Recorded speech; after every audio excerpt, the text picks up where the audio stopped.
Grandes ideas de la filosofía. Filosofía clásica griega.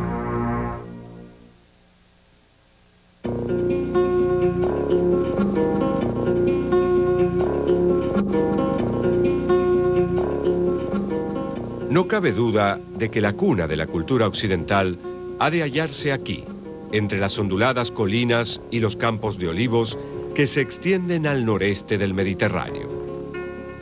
Aquí, hace aproximadamente 2500 años, tuvo lugar una espectacular eclosión de las artes, la ciencia, la política y la filosofía. Por primera vez, el pensamiento del ser humano dejó atrás su pasado delimitado por mitos y misterios e intentó comprender el mundo a través de la razón y la observación sistemática. Fue un momento decisivo en la historia de la humanidad, en el que se sentaron las bases para ser quienes somos hoy en día como individuos y como cultura. Se lo llamó el milagro griego. Las tres áreas principales en las que los griegos se destacaron continúan siendo importantes para nosotros. Una es la filosofía teórica y las bases de la ciencia. El segundo punto en el que su participación fue crucial fue el de entender el lugar que ocupan los seres humanos en el mundo animado, el mundo animal, y Aristóteles, por supuesto, es la mayor influencia. Y por último, en la filosofía moral, política y estética, nuestros principios también se adentran profundamente en el pensamiento griego. Y en estos tres campos, los filósofos griegos estarán detrás de muchísimas de las principales teorías, enfoques y formas de enfrentar al mundo. Donde sea que uno mire, encontrará a Platón o a Aristóteles, o a un estoico o a algún otro. No se puede evitar. Con frecuencia se cree que la filosofía griega tuvo lugar durante 200 años, desde los filósofos presocráticos, anteriores a Sócrates, hasta Platón y Aristóteles, es decir, desde el 500 a.C. al 300 a.C., pero en realidad siguió desarrollándose durante 1100 años, perduró durante 900 años después de la muerte de Aristóteles, y es una historia ininterrumpida. La filosofía nació virtualmente en el mismo momento que la democracia, una forma de gobierno que también estaba imbuida de principios de racionalidad. La reflexión sistemática también dio lugar al surgimiento de los primeros esfuerzos reales de la ciencia, que en la antigua Grecia conformaba un campo de acción indistinguible de la filosofía. Los orígenes de la filosofía occidental se remontan al puerto de Mileto, en la costa oeste de Jonia, en Asia Menor. Mileto estaba ubicada sobre una importante ruta comercial y era una encrucijada no solo de rutas comerciales, sino de culturas e ideas. Aquí, hombres como Tales, Anaximandro y Anaxímenes comenzaron a reflexionar sobre el mundo natural de una nueva manera, y se los conoció como la Escuela de Mileto.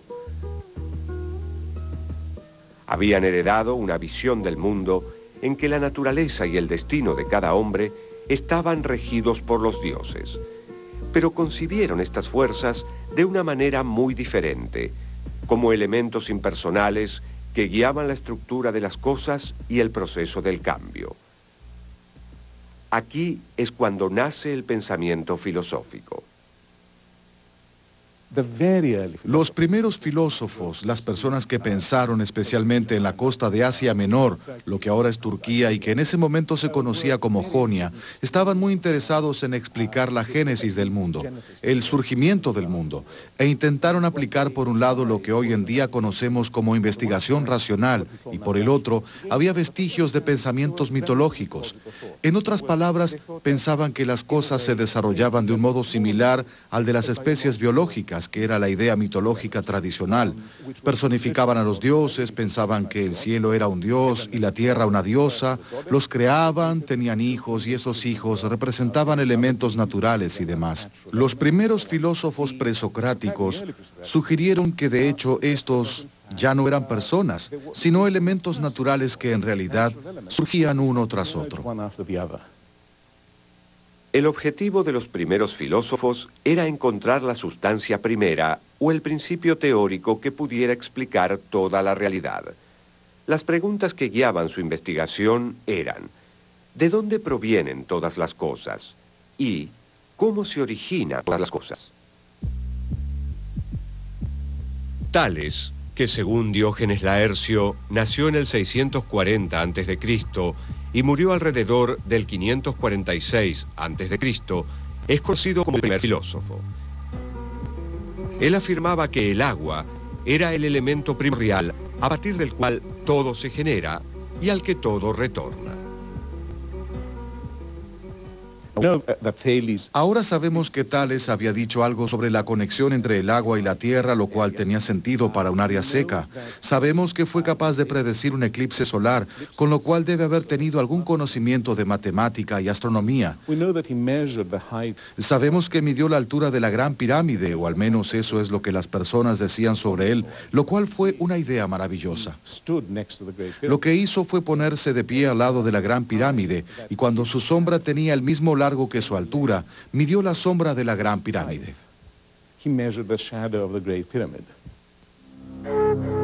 Uno de los discípulos de Tales, Anaximandro, argumentó que la sustancia primera era el apeiron, un elemento indeterminado e infinito.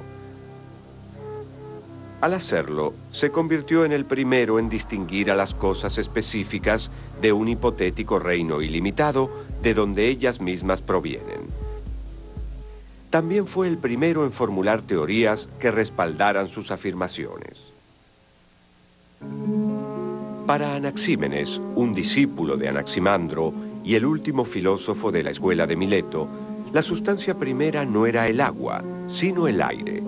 Según él, en el conflicto cósmico entre el aire, el agua y el fuego, dicha sustancia permanecía neutral y por lo tanto era primordial.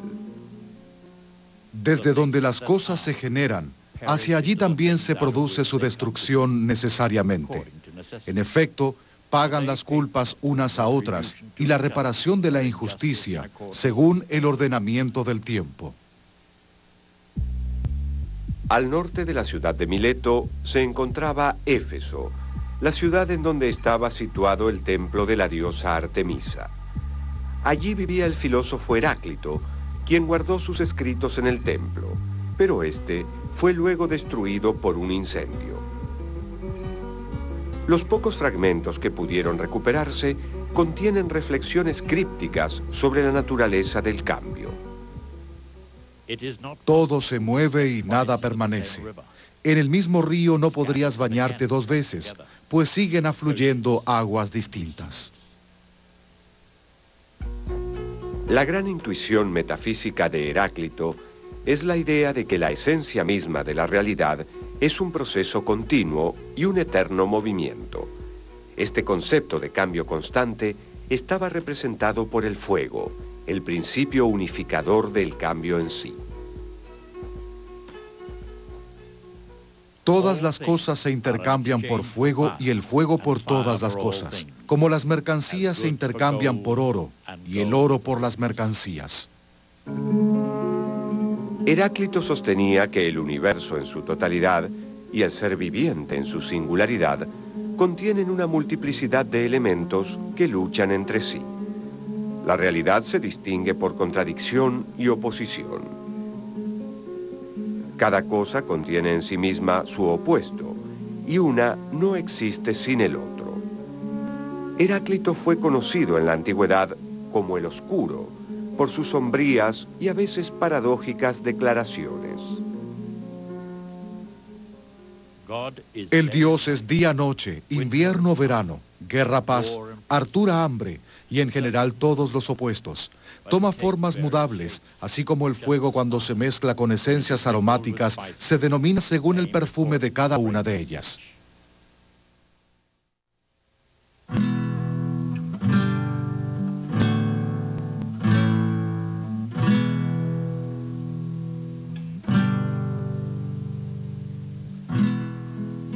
El filósofo presocrático más influyente fue Pitágoras.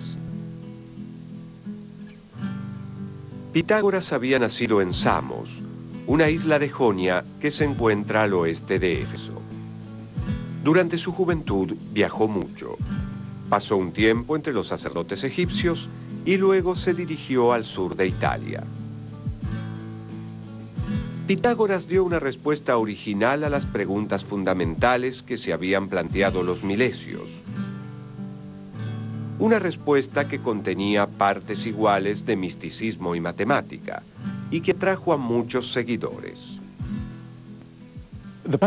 Bueno, los pitagóricos son críticos porque dieron mucha importancia a la matemática.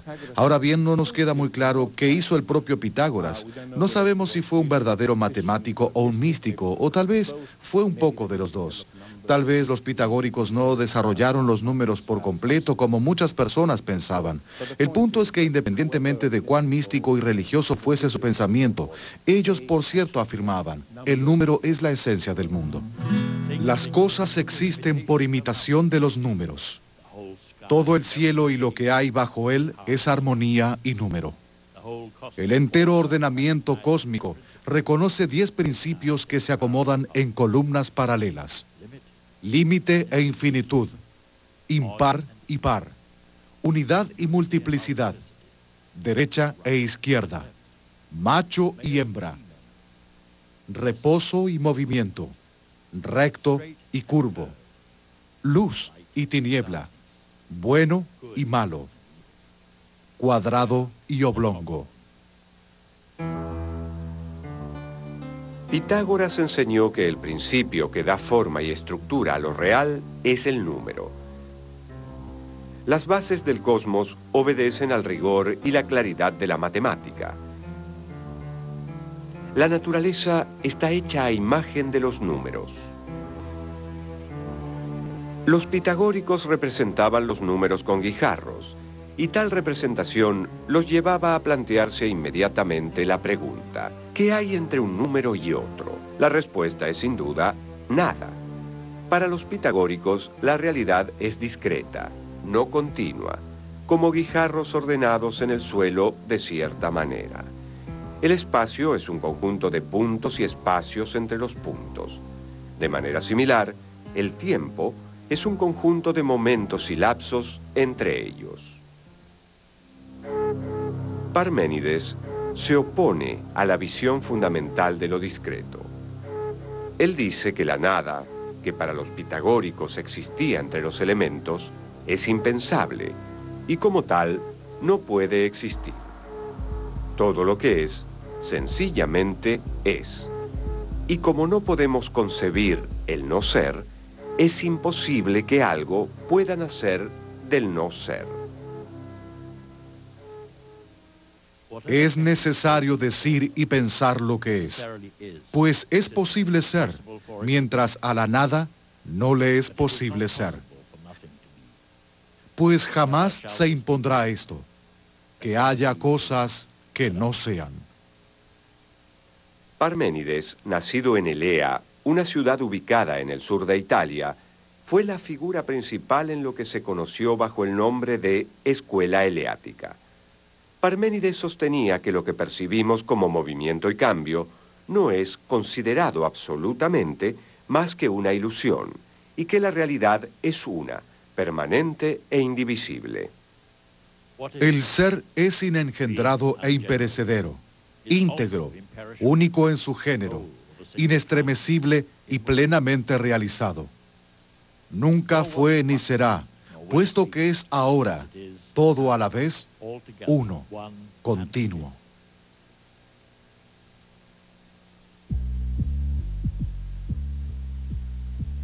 Zenón fue discípulo de Parménides y encabezó la defensa de la filosofía de su maestro.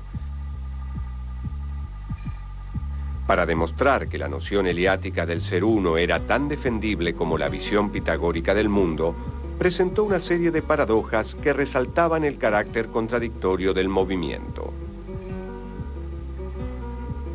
Imaginó una carrera entre el veloz héroe Aquiles y una torpe tortuga. Siendo buen compañero, Aquiles da ventaja a la tortuga.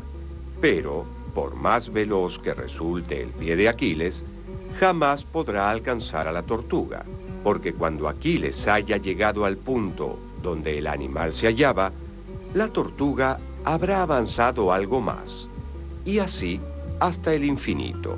La conclusión lógica es que Aquiles nunca alcanzará a la tortuga. De hecho, Zenón pensaba que tanto el espacio como el tiempo son infinitamente divisibles y el movimiento es, en rigor, impensable. Tal vez la paradoja más llamativa es la paradoja que dice que no podemos abandonar el lugar en el que estamos, ya que para ir hasta la puerta, primero deberíamos recorrer la mitad del camino y luego la mitad de la distancia restante. O peor aún, para ir hasta la mitad del camino, primero deberíamos recorrer un cuarto del trayecto, y antes de ello un octavo, y así hasta el infinito. ¿Cómo es posible entonces terminar de recorrer un número infinito de distancias? No se puede, y por lo tanto no es posible recorrer ninguna distancia por más pequeña que sea. Esta era su paradoja y siguió intrigando a personas como Bertrand Russell en el siglo XX y de hecho a nosotros en el siglo XXI. Se cree que si existe la multiplicidad, es necesario que sus integrantes sean tantos cuantos son, ni más que ellos, ni menos. Pero si fuesen tantos cuantos son, serían limitados. Si existe la multiplicidad, los entes son ilimitados o infinitos, pues en medio de los entes siempre hay otros, y nuevamente en medio de estos, otros más. El atomismo, una escuela filosófica de la primera mitad del siglo V a.C., que fue encabezada por Leucipo y Demócrito, intentó refutar el monismo estático de los filósofos eleáticos. Anticipándose más de 2000 años a los científicos del siglo XX, los atomistas sostenían que la realidad estaba compuesta por una multitud infinita de partículas homogéneas que son físicamente indivisibles e inmutables. Estos átomos habitan en el espacio, que si bien es real, no es material. Este concepto del espacio les permitió a los atomistas reclamar la posibilidad del movimiento y del cambio. Pero en realidad hay solo átomos y vacío. En el siglo V a.C., la vida cultural griega se había desplazado hacia Atenas, que había desarrollado una forma democrática de gobierno, confiriendo a los ciudadanos el poder para dar su opinión en los asuntos públicos. Los ciudadanos atenienses pronto descubrieron que el poder de persuadir a sus conciudadanos en la asamblea o ante un tribunal judicial era una gran ventaja política. Para adquirir y perfeccionar estas habilidades, recurrían a maestros itinerantes de oratoria y retórica. Estos maestros fueron los llamados sofistas. Los sofistas son un fenómeno muy interesante y malinterpretado. Tienen una reputación muy mala. Lo interesante es que su mala reputación es obra de Platón. Los sofistas gozaban de buena reputación hasta que Platón comenzó a escribir sus diálogos en los que los sofistas eran los grandes enemigos de Sócrates. Ahora bien, ¿qué hacían esas personas y por qué lo hacían? Bueno, para decirlo de alguna manera, constituyen las primeras universidades. Van de una ciudad a otra, lo cual a menudo les jugó en contra, y a cambio de dinero enseñaban cómo ser exitoso. Ahora bien, dicho de esta manera, es una idea sumamente peculiar, porque muchas veces traducimos la palabra que recién traduje como exitoso por la expresión cómo ser bueno, cómo ser virtuoso, pero eso no era lo que enseñaban. Ellos enseñaban cómo alcanzar el éxito, cómo lograr ser rico y famoso, lo cual es muy parecido a lo que muchas personas hacen hoy en día. Los sofistas, que podían recibir una paga generosa a cambio de sus servicios, solían utilizar sus habilidades de retórica para defender la posición de los aristócratas que los empleaban. De hecho, podían defender cualquier posición que se les propusiera, sin importar lo absurda o nefasta que pareciera. El sofista más famoso fue Protágoras, que dejó de lado a los dioses y en su lugar ubicó al ser humano, el dueño de su propio destino, quien en un universo indeterminado debía confiar en sus propios recursos para crear verdades que de otra manera no podrían existir. El hombre es la medida de todas las cosas, de las que son en cuanto que son, de las que no son en cuanto que no son. Si bien los sofistas gozaban inicialmente de una buena reputación, hubo un hombre que se opuso a sus visiones relativistas y a su voluntad de cuestionar la realidad objetiva de la verdad. Su nombre era Sócrates, y creía que el mismo talento que los sofistas utilizaban para generar incertidumbre podía ser más útil si se lo utilizaba en pos de adquirir conocimiento cierto y sólido. Para Sócrates, la argumentación sistemática es el camino hacia la verdad. La figura de Sócrates es la del maestro por excelencia. Según él, la verdad está en el interior de cada uno, independientemente de su educación o condición social. Consideraba que su tarea era guiar a sus alumnos a través del proceso para revelar la verdad, ayudándolos a recordar lo que ya sabían.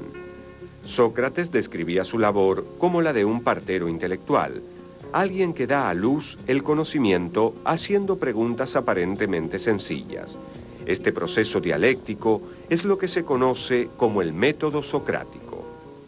Sócrates estaba rodeado de un grupo de jóvenes que lo consideraban un maestro que les enseñaba a vivir bien, a vivir de manera exitosa. También para la mayoría de las personas, Sócrates era un sofista, pero había una gran diferencia. A él no le pagaban por ello, porque según sus propias palabras, si tienes virtud, como él la llamaba, o éxito, no necesitas cobrar por ello. Ser virtuoso, exitoso, un ser humano excepcional, es en parte hacer que los demás también lo sean. Entonces, había una diferencia fundamental al respecto. Platón ve que a Sócrates, que para él era el verdadero maestro del éxito y la virtud, no solamente no se lo reconoce como un buen ser humano, sino que se lo ejecutó como un criminal común. Y dice, pensaba para sí mismo, debemos separar a Sócrates de esas personas que están confundidas. Debemos hacerlo en la mayor medida posible.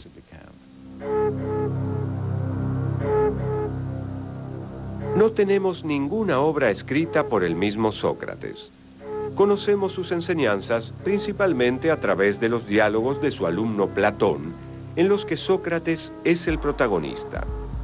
Ha sido objeto de polémica hasta qué punto estos diálogos reflejan las enseñanzas de Sócrates o la propia filosofía de Platón. Por lo general, se coincide en que los primeros diálogos de Platón describen el pensamiento de Sócrates, mientras que los últimos el del propio Platón. El diálogo más histórico es la Apología, en el que Sócrates responde a sus acusadores en el juicio al que fue sometido por corromper a la juventud ateniense, una acusación que lleva aparejada la amenaza de muerte. Vosotros también, oh jueces míos, debéis tener buena esperanza ante la muerte y convenceros de que una cosa es cierta, la de que no hay mal posible para un hombre de bien, ni durante esta vida ni después en el reinado de la muerte. No estoy enojado en lo más mínimo contra mis jueces ni contra mis acusadores, a pesar de que no eran esas sus intenciones al acusarme y condenarme, sino la de hacerme algún mal. Platón consideraba a Sócrates el hombre más justo y sabio de toda Atenas. Cuando por razones políticas Sócrates es juzgado y condenado a muerte, Platón se escandaliza. Para él, los hombres ignoraban lo que era la justicia. De lo contrario, a Sócrates lo habrían aclamado universalmente por su sabiduría en lugar de condenarlo a muerte. Platón se enfrentó con un dilema.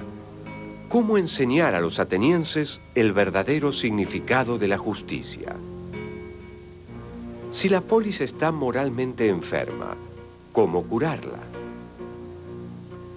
La preocupación que Platón tenía por el bienestar espiritual e intelectual de los atenienses guía su obra.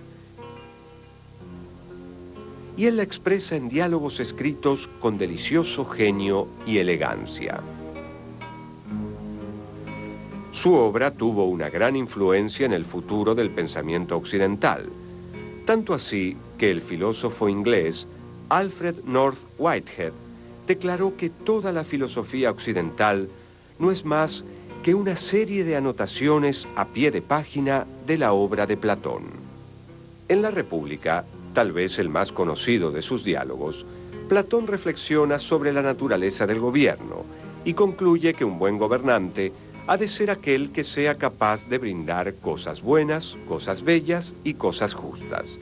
Por lo tanto, un buen gobernante debe conocer los principios por los cuales algo puede ser considerado bueno, bello o justo. Es por eso que el buen gobernante ha de ser un rey filósofo, es decir, aquel que comprende por qué es bueno ser justo. Para Platón, la justicia es un tema central en la República. En el primer libro de la República explica por qué la justicia vale la pena. Comienza con una discusión con alguien que piensa que la justicia es para los necios, ya que cualquier persona que pueda salirse con la suya siendo injusta, por supuesto que lo hará. La República de Platón es la primera obra filosófica sistemática. Es por eso que la considero de cierta manera la primera obra filosófica. Hay otros trabajos que se aproximan, pero no hay nada como la República. Es como si surgiera de algo precedente, una especie de tradición, por supuesto, pero es una explosión, no es simplemente un libro. Creo que en la República, Platón no apela a que las leyes sean un mandato divino, sino que, por el contrario, apela al bien.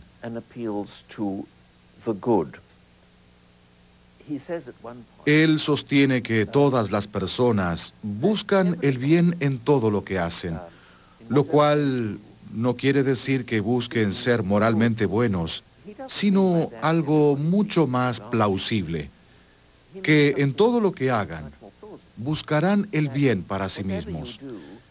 Tal vez no sea el bien moral, tal vez sea placer o algo diferente, pero siempre se busca lo que uno cree que es bueno.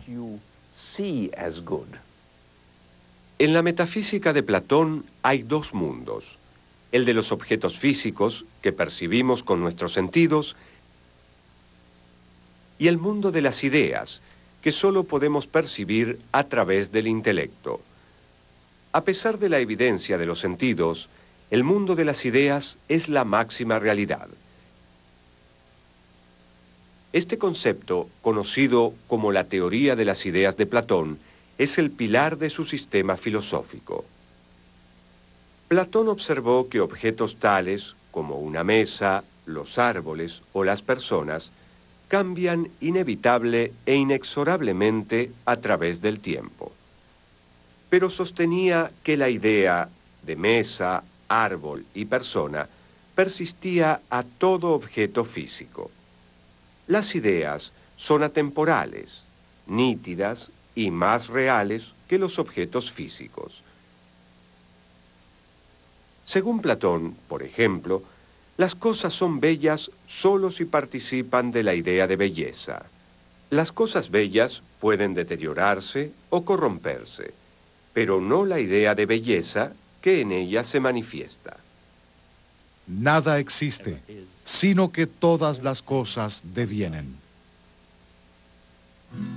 Platón ilustró su visión metafísica del mundo en su célebre alegoría de la caverna. Este es el argumento básico. Imaginemos una caverna en la que hay personas que viven atadas, de manera tal que no pueden ver a sus espaldas, sino que solo pueden ver la pared del fondo de la caverna. Detrás de ellos hay un muro que los separa del resto de las personas que están de pie detrás del muro sosteniendo marionetas. Pero no es posible ver a las personas, sino solamente a las marionetas que ellas manejan y mueven por encima del muro.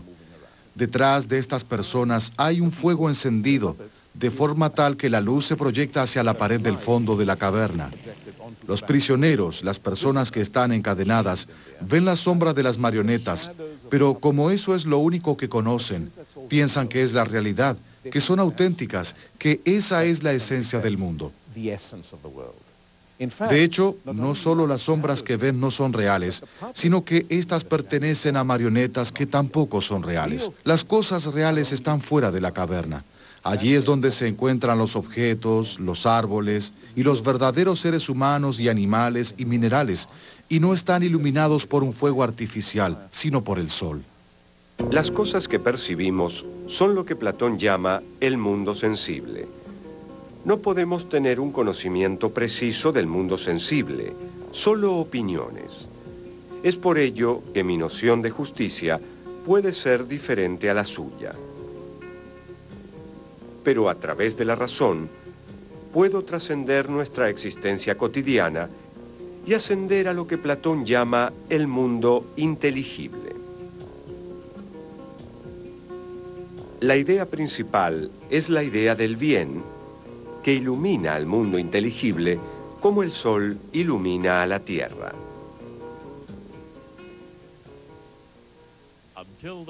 Aquel que no pueda distinguir con la razón la idea de bien y que no pueda aplicarse rectamente a su búsqueda, no según la apariencia, sino según la esencia, no poseerá el conocimiento del bien en sí, ni de cosa buena alguna. Y si alcanza una imagen de éste, será por la mera opinión, no por la ciencia.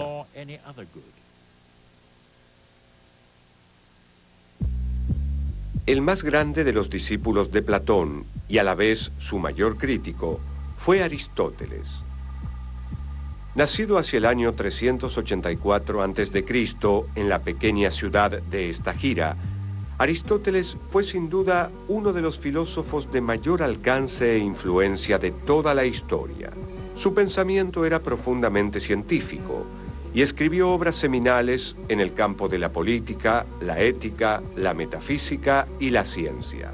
También, entre otras cosas, fue preceptor del joven Alejandro Magno e inventó el sistema formal de lógica que fue utilizado por 2000 años después de su muerte. Uno podría considerar a Platón como un genio extraordinario y distante. Aristóteles, al menos por lo que yo sé, es un hombre que todo lo que hace lo hace bien, lo cual lo convierte en alguien extraordinariamente admirable y también algo inquietante, al menos para mí.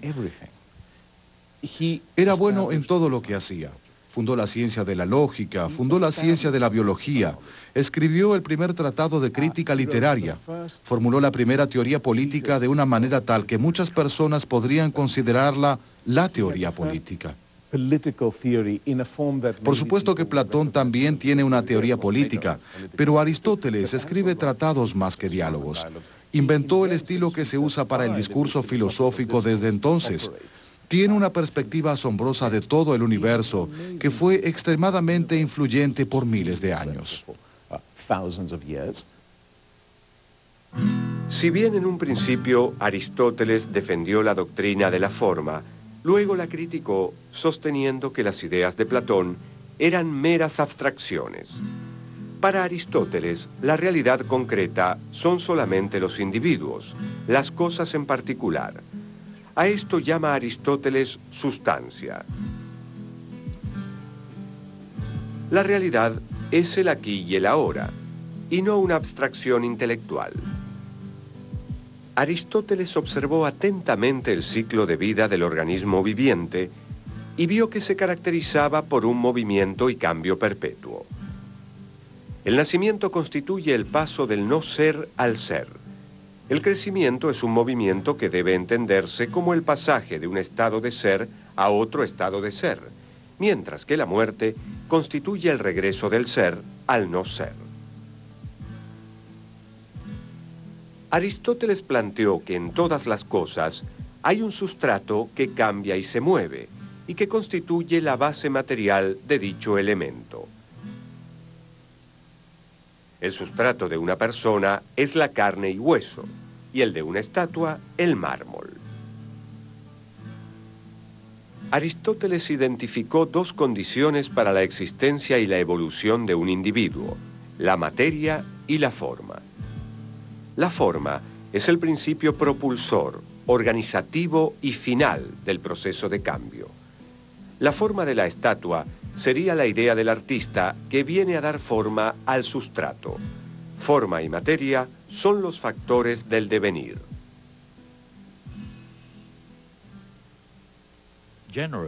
Por lo general, todo lo que llega a ser lo hace de diferentes maneras.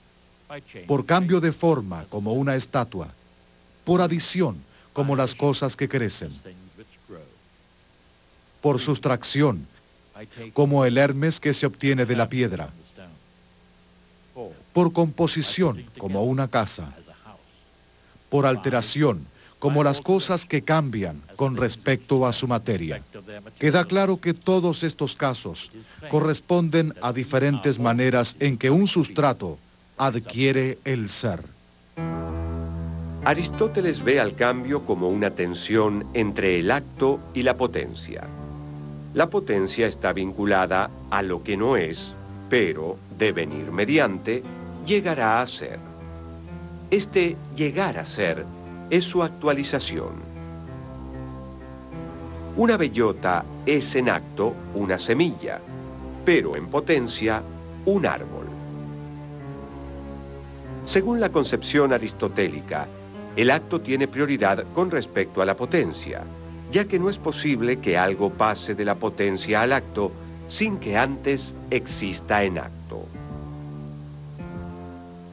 Esta visión nos conduce naturalmente a preguntarnos, ¿por qué se produce el cambio? Que a su vez nos lleva a la noción de causalidad. Aristóteles identificó 4 tipos de causas: la material, la formal, la eficiente y la final. Cada causa responde a una de las 4 preguntas que podemos hacer sobre algo. ¿Qué es? ¿De qué está hecho? ¿Quién o qué lo hizo? Y finalmente, ¿para qué fue hecho? Es posible que algo tenga varias causas. Por ejemplo, la causa material de un escritorio puede ser la madera y su causa eficiente, un carpintero.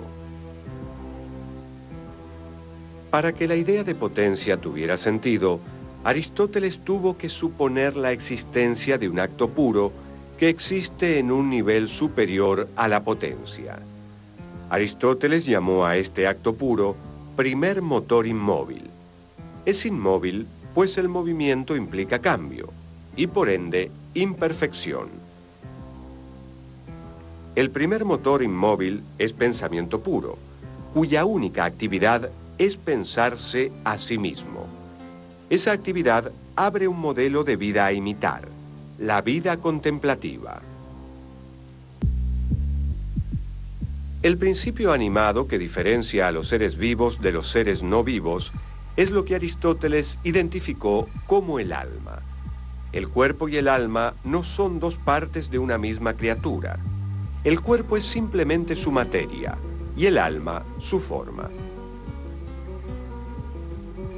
Aristóteles sostuvo que preguntar si el alma puede existir sin el cuerpo es tan inconsistente como preguntar si el lacre y la forma que éste adquiere por el sello son una misma cosa.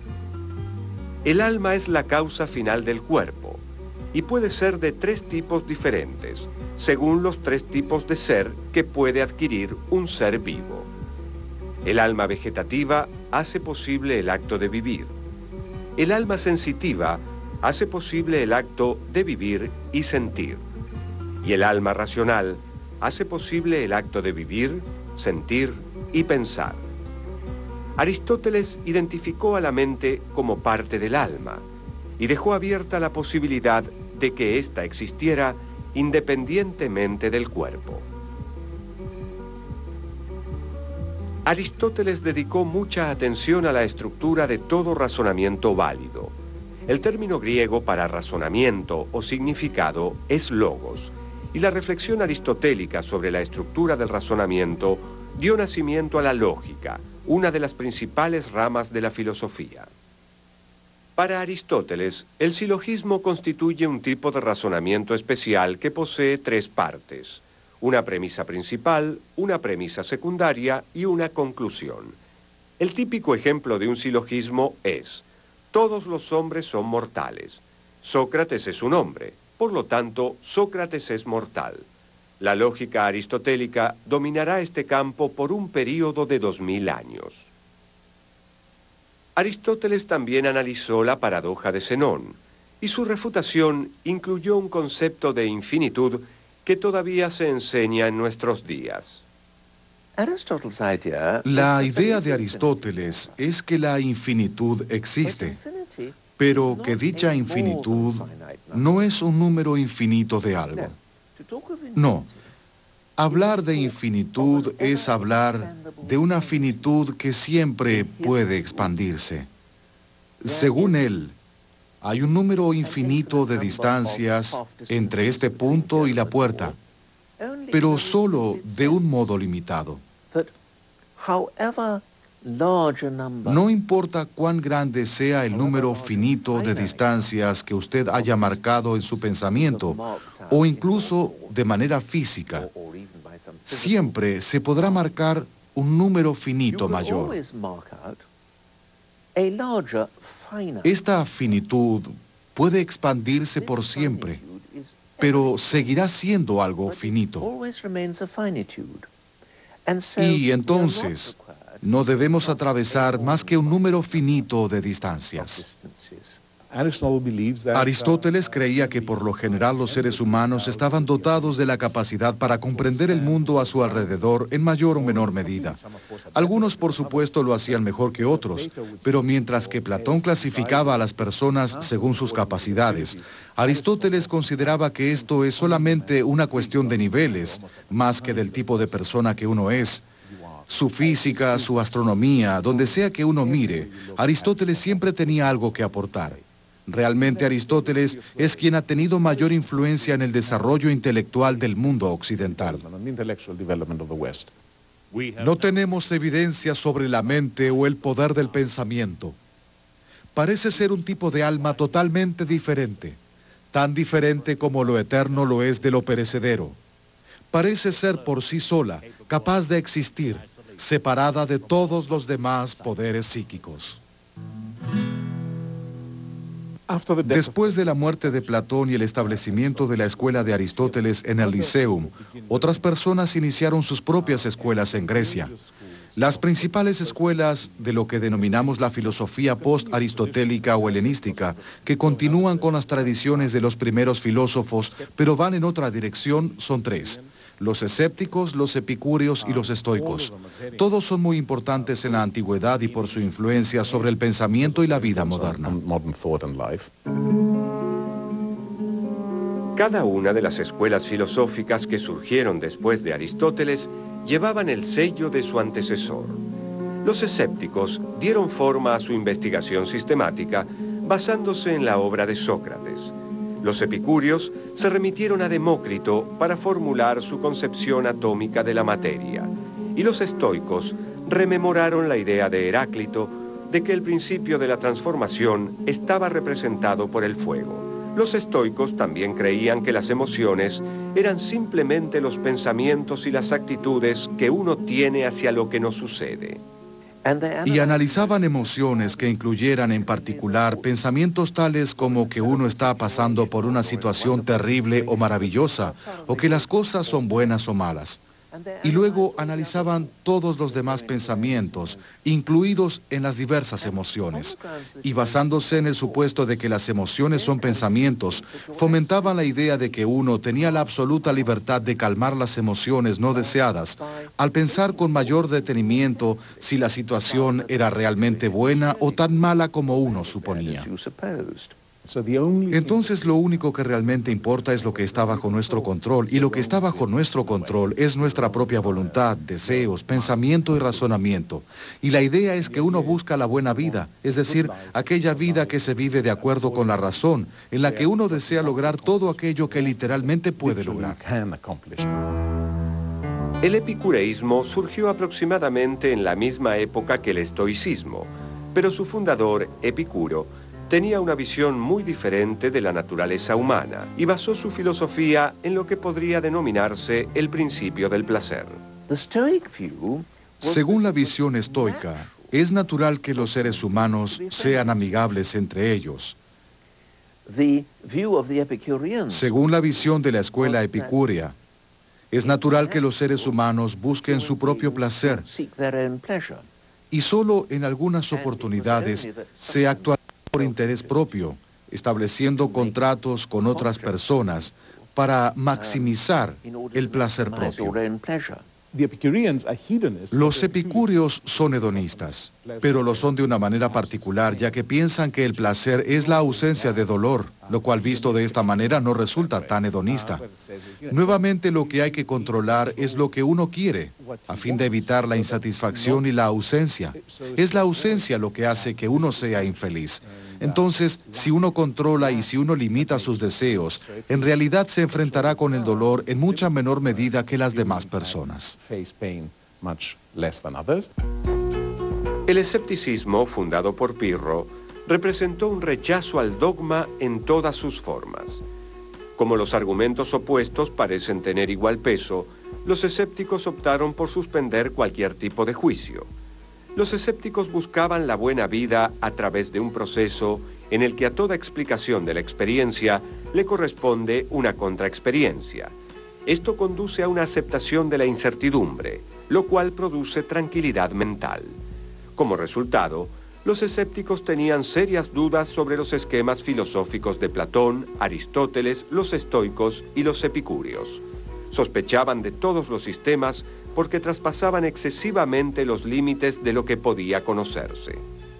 Y los escépticos, que en realidad son los mejores del grupo, dicen, no sabemos cómo lo hacen, no sabemos cómo viven la mejor vida. Nosotros también apuntamos a una mejor vida como todos los demás filósofos helenísticos. Apuntamos a la ataraxia, que significa falta de desorden, como una especie de paz y calma. Pero nosotros, los escépticos, nos hacemos preguntas todo el tiempo. Nos hacemos preguntas y nos hacemos preguntas y tal vez un día, con suerte, nos daremos cuenta de que encontramos lo que estamos buscando.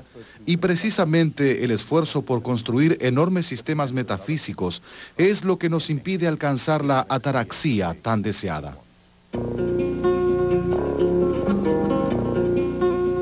Los 1000 años de filosofía que comenzaron en Mileto, con una sola mente curiosa que contemplaba el cosmos, sentaron las bases para la posterior tradición filosófica occidental. Con el tiempo, la filosofía pagana de los griegos se vio abrumada y fue posteriormente reemplazada por el cristianismo a medida que éste fue extendiéndose por todo el continente europeo. Fue precisamente a través de esta ósmosis cultural que la antigua filosofía pasó a conformar el propio tejido de la cultura occidental. Y el siglo XII, cuando se recuperó la obra de Aristóteles de la oscuridad, marcó el comienzo de la revolución del pensamiento europeo, mediante la cual se gestó la visión del mundo que se conserva hasta nuestros días.